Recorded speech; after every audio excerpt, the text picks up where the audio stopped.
मित्रांनो, मंगळवारच्या दिवशी शांतपणे घराच्या या ठिकाणी 5 काळ्या मिरीच्या दाण्यांना फेकून द्या.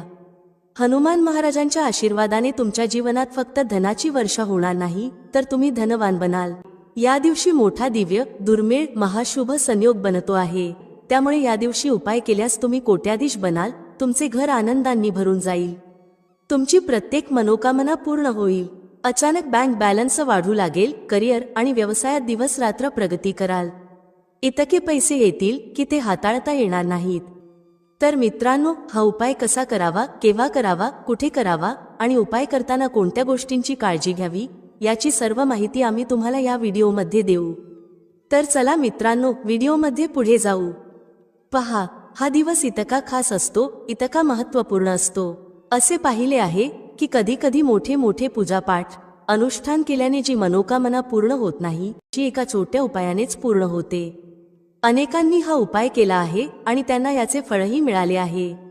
जर तुम्हीही हा उपाय चांगल्या प्रकारे समजून घ्या, ऐका आणि मग करा, तुम्हाला या उपायाचे फळ नक्कीच मिळेल. हा उपाय केल्याने तुमच्या घरात कोणतेही दुःख किंवा समस्या असली, त्याचे कारण तुम्हाला माहीत नसले तरी चालेल. मित्रांनो, ही समस्या कोणत्याही कारणामुळे होऊ शकते, जसे की पितृदोष असू शकतो किंवा कोणताही मंगळ दोष असू शकतो आणि इतरही अनेक दोष असू शकतात. काहीही असले तरी तुम्हाला या उपायासाठी तुमच्या दोषाचे कारण शोधण्याची गरज नाही. मित्रांनो, मंगळवार दिवशी हा 5 काळ्या मिरीच्या दाण्यांचा उपाय करावा. मित्रांनो, आता आपण या उपायाच्या वेळेबद्दल समजून घेऊ. तर सर्वात पहिली गोष्ट मित्रांनो, आपण समजून घेऊया की हा 5 काळ्या मिरीच्या दाण्यांचा उपाय कोणासाठी आहे. पहा, येथे थेट एकच गोष्ट आहे की हा 5 काळ्या मिरीच्या दाण्यांचा उपाय तुमच्या मनोकामना पूर्ण करण्यासाठी केला जात आहे. हा उपाय तुमच्या जीवनातील दुःख आणि त्रास दूर करण्यासाठी केला जातो आहे. किंवा तुमचे काही मोठे कार्य असेल जे होत नाही, तर तुम्ही त्यासाठी हा उपाय तुम्ही करू शकता.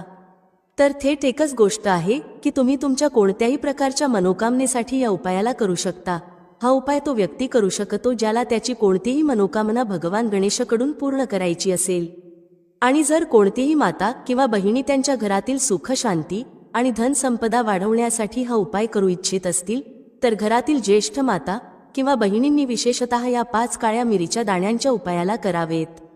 कारण माता आणि बहिणी घरातील लक्ष्मी असतात आणि जेव्हा घरातील लक्ष्मी विशेष उपाय करते, तेव्हा त्याचे फळ लवकर आणि मोठ्या प्रमाणात मिळते. त्याचबरोबर हा उपाय कोणताही व्यक्ती करू शकतो, मग तो मोठा असो, लहान असो किंवा मुलगा असो. ज्याला हा 5 काळ्या मिरीच्या दाण्यांचा उपाय समजला आहे, त्या व्यक्तीने हा उपाय मंगळवारच्या दिवशी नक्कीच करावा, कारण त्याला या उपायाचे फळ खूप लवकर मिळेल. तर आता आपण समजून घेऊया 5 काळ्या मिरीच्या दाण्यांच्या उपायाला तुम्ही कसे करायचे आहे आणि हा उपाय करण्याची जी वेळ आहे ती काय आहे. पहा मित्रांनो, मंगळवारच्या दिवशी करण्यात येणारा हा 5 काळ्या मिरीच्या दाण्यांचा उपाय मुख्यत्वे संध्याकाळी प्रदोष काळात करायचा आहे. आता मित्रांनो, प्रदोष काळाच्या वेळेबद्दल अनेकांच्या मनात प्रश्न निर्माण होतो की हा वेळ कधी असतो, किती वाजतापासून किती वाजतापर्यंत असतो, ज्यायोगे उपाय करण्याचा योग्य वेळ कळेल.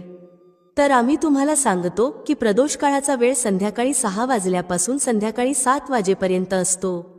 या वेळेच्या दरम्यान तुम्ही उपाय कराल तर तुम्हाला या उपायाचा नक्कीच फल प्राप्त होईल. तर संध्याकाळी 6 वाजल्यापासून संध्याकाळी 7 वाजेच्या दरम्यान तुम्ही हा 5 काळ्या मिरीच्या दाण्यांचा उपाय करू शकता. आता इथे बरेच लोक नक्कीच हा प्रश्न विचारतील की आम्ही नोकरीला जातो, आम्ही ड्युटीवर जातो आणि परत यायला उशीर होतो, तर अशा परिस्थितीत आम्ही काय करावे. तर पहा, त्या लोकांनीही टेन्शन घेण्याची गरज नाही. जर तुम्ही हा उपाय संध्याकाळच्या वेळी प्रदोष काळात करत असाल आणि परत यायला उशीर होत असेल, जसे की तुम्ही 7 वाजेपर्यंत पोहोचत नाही, तर मित्रांनो, तुम्ही 7 किंवा रात्री 8 वाजेपर्यंतही हा उपाय केलात तरी चालेल. आणि जर त्याहीपेक्षा थोडा उशीर झाला तरी तुम्ही हा उपाय करू शकता. कारण मित्रांनो, मंगळवारचा दिवस आहे, हा दिवस खूपच कमी येतो. म्हणूनच जेव्हा कधी संधी मिळेल हा उपाय नक्कीच करून घ्या. कोणताही उपाय असो, तुम्ही कधीही करू शकता, फक्त प्रयत्न करा की वेळेच्या आतच करा. परंतु जर कोणत्या कारणामुळे वेळेवर न करू शकला तरी थोडा उशीर करूनही तुम्हाला उपायाचे फळ मिळेल. कारण मित्रांनो, तुम्हाला फक्त आणि फक्त हा 5 काळ्या मिरीच्या दाण्यांचा उपाय करायचा आहे. यामुळे तुमच्या जीवनात जर धन वैभवाची समस्या चालू असेल, जर तुम्ही पैशासाठी खूप जास्त चिंताग्रस्त असाल, आर्थिक तंगी चालू असेल अनेक वेळा प्रयत्न आणि मेहनत करूनही यश मिळत नसेल तर हा उपाय नक्कीच करा. जर तुम्ही व्यापारात अपयशी ठरत असाल, नोकरी मिळवण्याच्या प्रयत्नात अपयशी ठरत असाल किंवा कोणत्याही कार्यात जर अपयशी ठरत असाल किंवा धनाची हानी होत असेल तर हा छोटासा उपाय नक्की करावा. तर चला या विशेष उपायाबद्दल जाणून घेऊया. पण त्याआधी एक विनंती, जर तुम्ही चॅनेलवर नवीन असाल तर कृपया चॅनेल नक्कीच सबस्क्राईब करा. आजचा हा व्हिडिओ खूपच खास असणार आहे, कारण मंगळवारी करण्यास सांगितलेले 3 विशेष उपाय आज तुम्हाला या व्हिडिओमध्ये सांगितले जातील. हा उपाय तुम्ही तुमच्या समस्येनुसार करू शकता.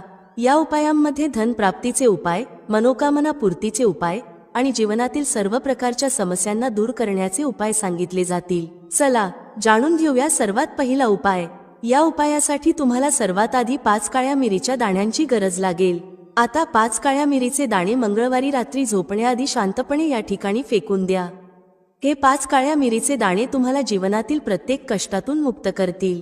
भगवान शनिदेवजींच्या आशीर्वादाने संपूर्ण जीवनात धनाची वर्षा होत राहील आणि मित्रांनो, मोठ्या मोठ्या शत्रूंपासूनही तुम्हाला सुटका मिळेल. मित्रांनो, आजचा व्हिडिओ खूपच खास आहे, कारण काळ्या मिरीच्या दाण्यांना घरात जाळल्यास तुम्ही तुमच्या घरातून नजर दोषही दूर करू शकाल. तसेच जर तुमचा कोणताही गुप्त शत्रू असेल किंवा तुमच्या घरात धनाची कमतरता खूपच जास्त असेल, घरात पैसा टिकत नसेल आणि नजर दोषाचा प्रभाव तुमच्यावर आणि तुमच्या कुटुंबावर खूपच असेल, घरातील सदस्यांपैकी कधी कोणाची तब्येत खराब असते तर कधी कोणी आजारी असतो आणि तुमच्या घरात पैशांची बर्बादी खूप होत असेल, अशा परिस्थितीत मंगळवारच्या दिवशी 7 काली मिरीचे दाणे घरात जाळल्याने तुम्ही तुमच्या जीवनातील सर्व दुःखांपासून कायमचा सुटका मिळवू शकता. तसेच तुमचा मोठ्यात मोठा शत्रूही गुडघे टेकून बसेल जर तुम्ही हा उपाय मंगळवारी केला. आता पहा, जर तुमचे जीवन नेहमीच समस्यांनी भरलेले असेल तर तुम्हाला काळी मिरीचे उपाय नक्की करायला हवेत, कारण काळी मिरीचे उपाय त्वरित परिणाम दाखवतात. दुसरी गोष्ट म्हणजे हे उपाय तुम्हाला गुप्त शत्रूंपासूनही सुटका देतात आणि तुम्हाला कधीही नजर दोषामुळे त्रास होत नाही. तर चला आधी समजून घेऊया की काळ्या मिरीचे 7 दाणे तुम्हाला तुमच्या घरात कुठे जाळायचे आहेत आणि या लहानशा उपायाने तुम्ही तुमच्या जीवनातील मोठ्यात मोठ्या शत्रूपासून कसा सुटका मिळवू शकता. तुमचे गुप्त शत्रूही काहीही वाईट करू शकणार नाहीत. बरेच लोक हे जाणतात की जेव्हा एखाद्या व्यक्तीला नजर लागते तेव्हा त्याच्या पैशावर आणि घरातील सुखशांतीवरही नजरचा परिणाम होऊ शकतो. आता आपल्या घरातून सर्वात आधी तुम्हाला नजरदोष दूर करायचा आहे. जसे नजरदोष दूर कराल, तुमच्या गुप्त शत्रूंच्या नजरेचा जो परिणाम होतो तो त्वरित संपून जाईल आणि मग तुम्हाला तुमच्या जीवनातील कष्टांपासूनही सुटका मिळेल. आता तुम्हाला काय करायचे आहे? येथे 4 काळ्या मिरीचे दाणे घ्यायचे आहेत. ध्यानात ठेवा, एकही दाणा तुटलेला नसावा. त्याच्यासोबत एक कपुराचा तुकडा घ्यावा. आता हे 4 काळ्या मिरीचे दाणे तुम्हाला तुमच्या घरातील कोणत्याही कोपऱ्यात ठेवून जाळायचे आहेत. जसे तुमच्या घरात एक खोली आहे तर कोणतीही खोली निवडा. त्या खोलीच्या एका कोपऱ्यात हे 4 काळ्या मिरीचे दाणे कपुरासह जाळा आणि जाळल्यावर त्याची राख घराबाहेर फेकून द्या. पहा, जसेच तुम्ही काळ्या मिरीचे दाणे कपुरासोबत जाळता, तुमच्या जीवनात एक चमत्कार होईल. तुम्हाला दिसेल की तुमच्या घरात जे अचानक दुःख येत होते, धनाच्या बाबतीत तुम्ही त्रस्त होता, घरात पैसा येत नव्हता किंवा घरात आजार वाढत होते किंवा असा एखादा व्यक्ती होता जो नेहमीच आजारी राहत होता, चिडचिड्या स्वभावाचा होता आणि नेहमी क्लेशात राहत होता, हे सर्व तुमच्या घरातून दूर होईल. जर कोणाला नजर दोष लागला असेल तर तोही दूर होईल. दुसरी गोष्ट, तुमचे गुप्त शत्रूही तुमचे काहीही बिघडवू शकणार नाहीत जेव्हा तुम्ही कपुरासोबत 7 काळ्या मिरीचे दाणे घरात जाळता. पहा, काळ्या रंगाच्या वस्तू शनिदेवाशी संबंधित असतात. काळ्या मिरीचे जेवढे उपाय असतात ते त्वरित परिणाम दाखवतात आणि लवकर यशस्वी होतात.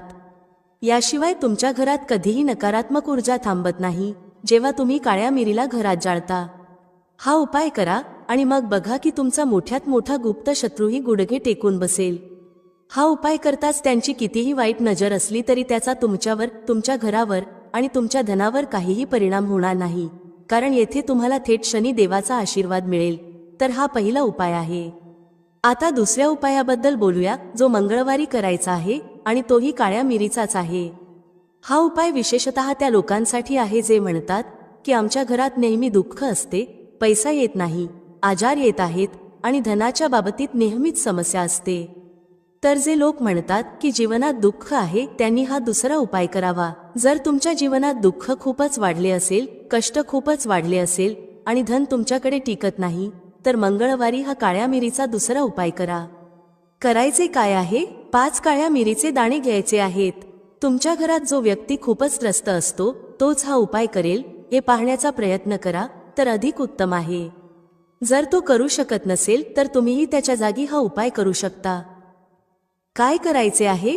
ज्या व्यक्तीकडे पैसा टिकत नाही किंवा जो आजारी आहे त्याच्यावरून 5 काळ्या मिरीचे दाणे 7 वेळा उतरवायचे आहेत. पण उतरवणे घड्याळाच्या दिशेने नाही, तर उलट दिशेने एंटी क्लॉकवाईज करायचे आहे.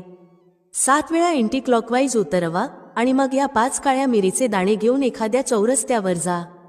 चौरस्ता म्हणजे ते ठिकाण जिथे 4 दिशा असतात. तिथे 4 दिशांमध्ये एक एक काळ्या मिरीचे दाणे फेकून द्या आणि 5वा दाणा आकाशाच्या दिशेने पाहून हवेत उडवून द्या. हे सर्व केल्यानंतर तुम्ही तुमच्या घराकडे परत जा. कोणाशीही वाटेत बोलू नका आणि मागे वळूनही पाहू नका. प्रयत्न करा की हा उपाय संध्याकाळच्या वेळी कराल, जेव्हा आसपास कमी लोक असतील. दुसरी गोष्ट, या उपायाबद्दल कोणालाही सांगू नका, कारण असे उपाय गुप्त ठेवले जावे लागतात, तेव्हाच हे आपला परिणाम दाखवतात. तुमच्या घरातील एखाद्या दोघांना माहीत आहे तर ठीक आहे, पण बाहेरच्या कोणालाही काहीही सांगू नका. आता चला आपल्या तिसऱ्या उपायाबद्दल बोलूया. हा तिसरा उपायही मंगळवारचा आहे आणि शनिदेवाशी संबंधित आहे. शनिदेव न्यायाचे देवता आहेत आणि कर्मफलदाता आहेत. व्यक्तीला त्याच्या कर्मांच्या आधारावर फल देण्याचे कार्य शनिदेवाचे आहे. जर कोणी चांगले कर्म करत असेल तर त्याला सुख मिळते, पण जर चूक होत असेल तर जीवनात दुःख आणि कष्टही येतात. जेव्हा शनीची 7.5 शनी धया किंवा कोणतीही महादशा एखाद्याच्या कुंडलीत असते, तेव्हा अनेकदा धनाची कमतरता, घरात भांडण तंटे आणि सुख शांतीची कमतरता जाणवते. जर तुमच्या घरात अचानक धनाची कमतरता येत असेल, भांडणं होत असतील आणि तुम्ही पैशासाठी त्रस्त आहात, शनिदेवाचा त्रास तुम्हाला त्रास होत असेल, त्यामुळे आता तुम्हाला शनिदेवाला प्रसन्न करायचे आहे. कसे करणार? 1 काळ्या रंगाचा कपडा घ्या, त्यात 11 काळ्या मिरीचे दाणे ठेवा आणि 1 रुपया ठेवा. याची एक छोटीशी पोटली बनवा आणि शनिदेवाच्या मंदिरात जा. मंदिराच्या बाहेर कोणत्याही गरजू व्यक्तीला ही पोटली द्या आणि शनिदेवाचा ध्यान करून आपल्या घरी परत या. हा उपाय 5 मंगळवारी करा. मग बघा की जीवनात असा चमत्कार होईल की तुम्हाला स्वतःवर विश्वास बसणार नाही. तुमच्या घरातील कोणालाही विश्वास बसणार नाही की तुमच्या जीवनातील सर्व समस्या कशा दूर होत आहेत. जेव्हा तुम्हाला वाटेल की जीवनात कोणताही मार्ग शिल्लक नाही, तर एकदा शनिदेवावर विश्वास ठेवा आणि हा उपाय करा. याचा चमत्कार तुम्हाला स्वतःच्या जीवनात दिसेल. हे 101 नाही तर 501% सत्य आहे. फक्त संपूर्ण श्रद्धेने उपाय करा आणि ज्याने या वर्षात शनिदेवाला प्रसन्न केले त्याचे भाग्य असे चमकेल की 7 पिढ्या सुख भोगतील. आता दीपक लावण्याचे नियम समजून घेऊया. जर आपण संध्याकाळी दीपक लावतो तर स्नान करणे आवश्यक आहे का? म्हणजे संध्याकाळची पूजा स्नान न करता केली जाऊ शकते का? आणि संध्याकाळी घरात किती दीपक लावायला हवेत? दीपक लावण्याचे मंत्र काय आहे? घरातील समस्यांना दूर करण्यासाठी आणि कोणत्याही विशेष मनोकामना पूर्ण करण्यासाठी दीपक कसा प्रज्वलित करावा, तर आता ही माहिती पूर्णपणे संध्याबंधनावर आधारित आहे. संध्याकाळच्या वेळी जो संध्याबंधन करतात, पूजा अर्चना करतात, दीप प्रज्वलित करतात, तो कसा करायचा आहे, कोणत्या नियमांचे पालन करायचे आहे, यावर आधारित आहे. जर तुम्हाला आजचा व्हिडिओ चांगला वाटला तर लाईक नक्की करा, कारण तुमचे लाईक्स आणि कमेंट्स माझ्यासाठी खूप महत्त्वाचे असतात. हाच एकमेव मार्ग आहे ज्यामुळे मला समजते की तुम्हाला हा व्हिडिओ चांगला वाटला आणि तुमच्यासाठी उपयुक्त आहे. तर व्हिडिओ चांगला वाटला तर लाईक करा आणि कमेंट बॉक्समध्ये जय माता लक्ष्मी लिहा, ज्यामुळे माताजीची कृपा तुमच्यावर आणि तुमच्या कुटुंबावर सदैव राहील आणि तुम्हाला कधीही धनाची कमतरता होणार नाही. प्रिय भक्तांनो, सर्वप्रथम संध्याकाळी दीपक प्रज्वलित करण्यापूर्वी म्हणजे संध्याकाळच्या पूजेपूर्वी स्नान आवश्यक आहे का हे समजून घेऊया. पहा, शास्त्रानुसार पूजेत शुद्धता आवश्यक आहे. जेव्हा आपण सकाळी पूजा करतो तेव्हा स्नान करणे अत्यंत आवश्यक आहे. सकाळी स्नान न करता पूजा करू नये, परंतु संध्याकाळच्या पूजेसाठी तुम्ही हात, पाय आणि चेहरा धुवूनही पूजा करू शकता. पहा, तुम्ही वस्त्र बदलू शकता किंवा फक्त हात पाय धुवून, तोंड धुवून पूजा करू शकता. संध्याकाळी पूजा करायची आहे तर दिवसभर शुद्धतेचे पालन करा. जसे की तुम्ही कधी टॉयलेट किंवा बाथरूममध्ये जाता तेव्हा शुद्धीकरण करा आणि तोंड धुवा. जर तुम्ही दिवसभर शुद्धतेचे पालन करत असाल तर संध्याकाळच्या वेळी स्नान न करता फक्त हातपाय धुवून पूजा करू शकता. पुढचा प्रश्न आहे की संध्याकाळच्या पूजेत दिवा कधी लावायचा? पहा, संध्याकाळचा जो पूजा काळ आहे तो गोधुली वेळ असतो, प्रदोष काळ असतो. म्हणजेच सूर्यास्त होत असताना आपल्याला घरात दीपक प्रज्वलित करायला हवा. आता तुम्ही विचारता की संध्याकाळी दिवा किती वाजता लावावा? पहा, सूर्यास्ताची वेळ प्रत्येक ऋतूमध्ये वेगवेगळी असते. जसे की हिवाळ्यात 4:30 वाजता सूर्यास्त होतो, तर कधी 5:30 वाजेपर्यंतही होऊ शकतो. उन्हाळ्यात सूर्यास्त 6:30 ते 7 वाजेपर्यंत असतो, तर कधी कधी 7:30 वाजताही सूर्यास्त होतो. म्हणून एकच वेळ सांगणे की याच वेळी दिवा प्रज्वलित करा हे कठीण आहे आणि योग्यही नाही. दरवेळी एकाच वेळी दीपक प्रज्वलित करता येणार नाही. म्हणून संध्याकाळचा काळ लक्षात ठेवा. संध्याकाळचा काळ म्हणजे सूर्य अस्त होताना, तेव्हा तुमच्या घरात दिवा प्रज्वलित करा. आता बोलूया किती दिवे तुमच्या घरात प्रज्वलित करायला हवेत. शास्त्रानुसार संध्याकाळी दररोज तुमच्या घराच्या मुख्य दारावर एक दिवा नक्कीच लावा. याचे महत्त्व काय आहे? पहा, शास्त्रानुसार संध्याकाळी लक्ष्मी माता आणि त्यांची बहीण दरिद्रता भ्रमण करतात. ज्या घराच्या मुख्य दारावर दिवा प्रज्वलित केले जाते त्या घरात माता लक्ष्मी प्रवेश करतात आणि ज्या घराच्या मुख्य दारावर दिवा लावला जात नाही त्या घरात दरिद्रता प्रवेश करते. म्हणून माता लक्ष्मी तुमच्या घरात प्रवेश कराव्या यासाठी मुख्य दारावर एक दीपक नक्कीच प्रज्वलित करा. मुख्य दारावर संध्याकाळी प्रज्वलित केलेला दिवा अनेक लाभ देतो. शास्त्रानुसार संध्याकाळी ज्या घराच्या मुख्य दारावर दिवा प्रज्वलित केले जाते त्या घरात कोणतीही नकारात्मक ऊर्जा प्रवेश करत नाही. जर तुमच्या घरात काही वास्तुदोष असेल तर मुख्य दारावर दिवा प्रज्वलित केल्याने सर्व प्रकारच्या वास्तुदोषांपासून मुक्ती मिळते. आणि जर तुमच्या घरात पितृदोष आहे, ज्यामुळे समस्यांचे आगमन होत असेल, तर मुख्य दारावर दिवा प्रज्वलित केल्याने घराचा पितृदोषही संपतो. याशिवाय जर घरात कोणतीही अशांती असेल, आजारपण असेल किंवा आर्थिक तंगी असेल, तर मुख्य दारावर दिवा प्रज्वलित केल्याने सर्व प्रकारच्या समस्यांपासून मुक्ती मिळते. त्यामुळे घराच्या मुख्य दारावर दिवा प्रज्वलित करणे अत्यंत आवश्यक आहे. शास्त्रानुसार घराच्या मुख्य दारावर एक दिवा असायला हवा. आणि दुसऱ्या दिव्याबद्दल बोलायचे झाले तर दुसरा दिवा तुम्हाला तुमच्या घरातील तुळशीजवळ प्रज्वलित करायला हवा. शास्त्रानुसार जर संध्याकाळच्या वेळी संध्याकाळात तुळशीच्या मुळांजवळ अंधार राहत असेल तर अशा परिस्थितीत दरिद्रतेचे स्थायी वास तयार होतो. ज्या घरांमध्ये संध्याकाळी तुळशीजवळ दीप प्रज्वलित केला जातो त्या घरात लक्ष्मीचा वास असतो. श्री हरी विष्णूंसह महालक्ष्मी अशा घरात वास करतात. म्हणून संध्याकाळच्या वेळी तुळशीजवळ एक दिवा नक्की प्रज्वलित करा. आता बोलूया पुढच्या दिव्याबद्दल. संध्याकाळी आपल्या घराच्या ईशान कोपऱ्यात म्हणजेच जिथे तुम्ही तुमच्या घराचे मंदिर बांधले आहे त्याच ठिकाणी घराच्या मंदिरात एक दिवा नक्की प्रज्वलित करा. 2-3 दिवे तुम्ही दररोज प्रज्वलित करायला हवेत. जर तुम्ही हे 3 दिवे दररोज प्रज्वलित करता तर विश्वास ठेवा की तुमच्या घरातील बऱ्याच समस्या आपोआपच संपून जातील. आता पुढील प्रश्नाबद्दल बोलूया जो तुम्हाला नेहमीच पडतो की दिवा कोणत्या तेलाने प्रज्वलित करावा. मोहरी तेल घालू शकतो का? किंवा तिळाच्या तेलाचा वापर करावा का? किंवा शुद्ध तुपाचा वापर करावा? कोणत्या तेलाने दिवा प्रज्वलित करावा? पहा, शास्त्रानुसार मोहरीच्या तेलाचा दिवा सर्वत्र प्रज्वलित करू नये. मोहरीचे तेल हे कडवट तेल मानले जाते आणि शनिदेवासाठी हे प्रज्वलित करतात. शनिदेवासाठी जर तुम्ही दीपदान करता शनिवारी तर मोहरीच्या तेलाचा दिवा प्रज्वलित करायला हवा. तुम्ही पिंपळाच्या झाडाजवळही मोहरीच्या तेलाचा दिवा प्रज्वलित करू शकता किंवा भैरव देवासाठीही तेलाचा दिवा लावला जातो.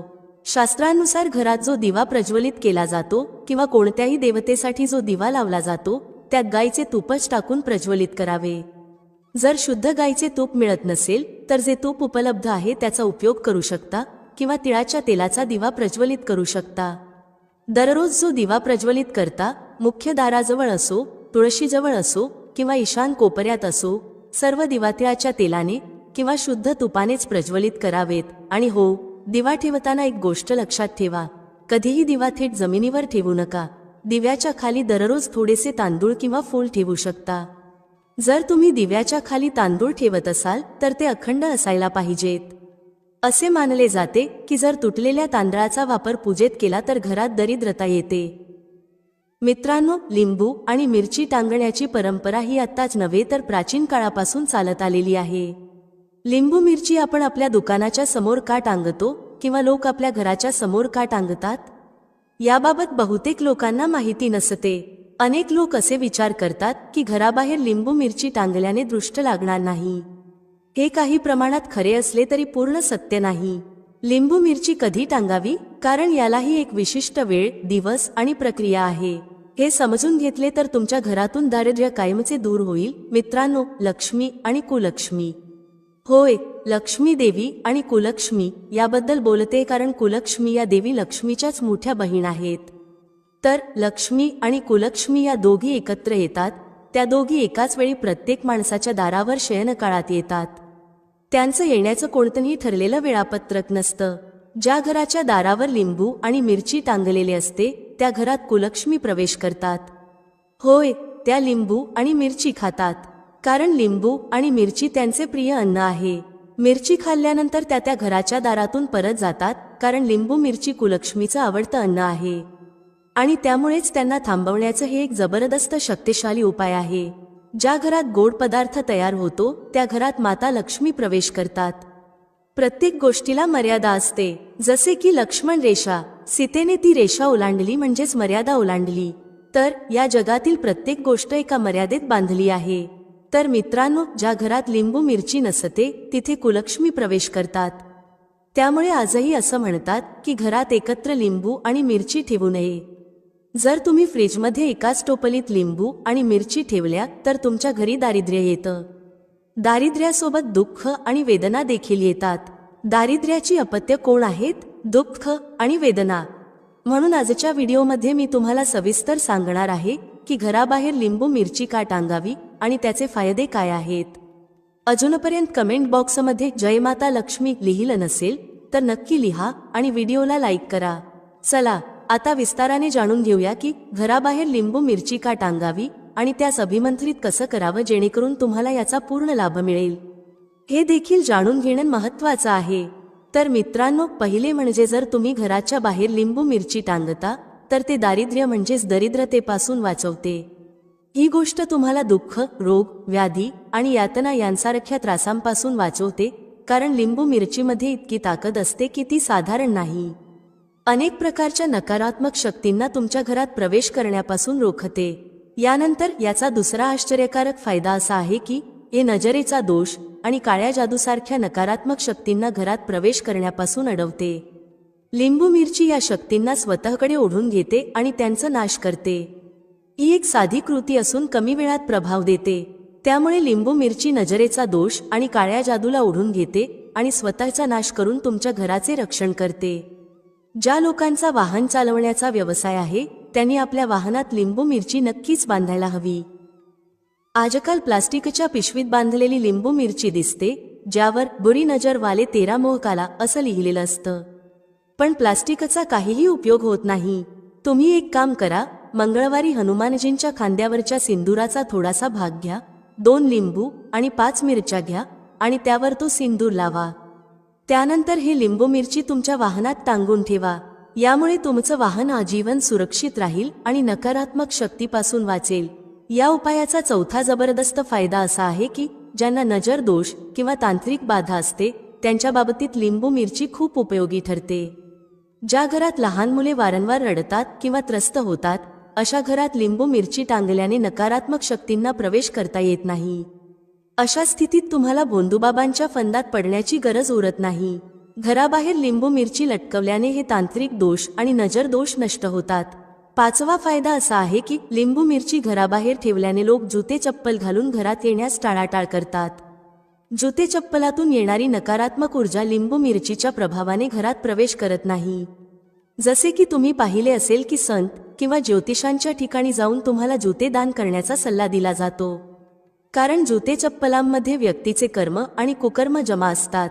त्यामुळे घराच्या बाहेर लिंबू मिरची टांगणे खूप फायदेशीर ठरते. या उपायाचा 6वा फायदा असा आहे की लिंबू मिरची घराबाहेर टांगल्याने पितृदोष, वास्तुदोष आणि घरगुती कलह दूर होतात. ज्या घरात वारंवार भांडणे किंवा पितृदोष असतो अशा घरात लिंबू मिरची टांगल्याने सकारात्मक बदल होतो. व्यापार किंवा दुकानात विक्री वाढत नाही अशा ठिकाणी देखील लिंबू मिरची टांगल्याने सुधारणा होते.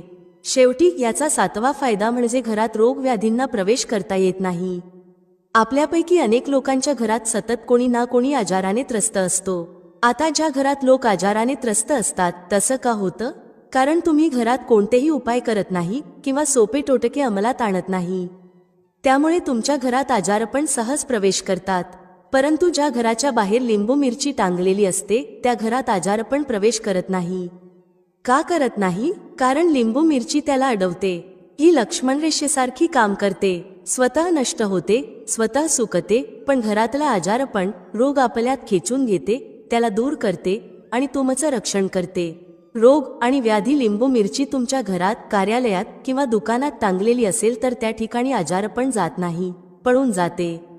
त्यामुळे आजपासून तुमच्या घराबाहेर लिंबू मिरची टांगायला सुरुवात करा. कारण मित्रांनो, हे तुमच्यासाठी खूप फायदेशीर ठरेल. हे तुमच्या आध्यात्मिक उन्नतीस मदत करतं, स्वतः नष्ट होतं आणि तुमचं रक्षण करतं. सर्वांना सांगू इच्छिते की लिंबू मिरची किमान 15 दिवस ते महिन्याभराच्या आत नक्कीच बदलली पाहिजे. खर्च किती होईल? फक्त 5 ते 10 रुपयामध्ये तुमचं काम होईल. एक माळ तयार होईल. त्यामुळे हे काम नक्की करा आणि लिंबू मिरचीचा प्रभाव नक्की बघा. कोणत्याही वस्तूला एक निश्चित कालावधीपर्यंतच प्रभाव असतो, त्यानंतर तो संपतो. त्यामुळे प्रयत्न करा की लिंबू मिरची दर महिन्याला बदला, याचा पूर्ण लाभ तुम्हाला मिळेल. मित्रांनो, ही सर्व माहिती जनहित लक्षात घेऊन दिली जात आहे. ज्योतिष आणि धार्मिक उपाय हे आपल्या श्रद्धेवर आणि विश्वासावर अवलंबून असतात. आमच्या व्हिडिओचा उद्देश फक्त तुम्हाला योग्य सल्ला देणे आहे. या संदर्भात आम्ही कोणत्याही प्रकारचा दावा करत नाही. तर मित्रांनो, आजचा हा व्हिडिओ तुम्हाला कसा वाटला? आम्हाला कमेंट करून नक्की कळवा. जर हा व्हिडिओ तुम्हाला आवडला असेल तर कमेंट बॉक्समध्ये जय माता लक्ष्मी नक्की लिहा. पुन्हा भेटू पुढच्या व्हिडिओमध्ये नवीन माहिती घेऊन. तोपर्यंत जय श्रीराम. व्हिडिओ पाहिल्याबद्दल धन्यवाद. भेटूया पुढील व्हिडिओमध्ये एका नवीन चर्चेसह. तुम्हा सर्वांचे मनःपूर्वक आभार. श्री स्वामी समर्थ.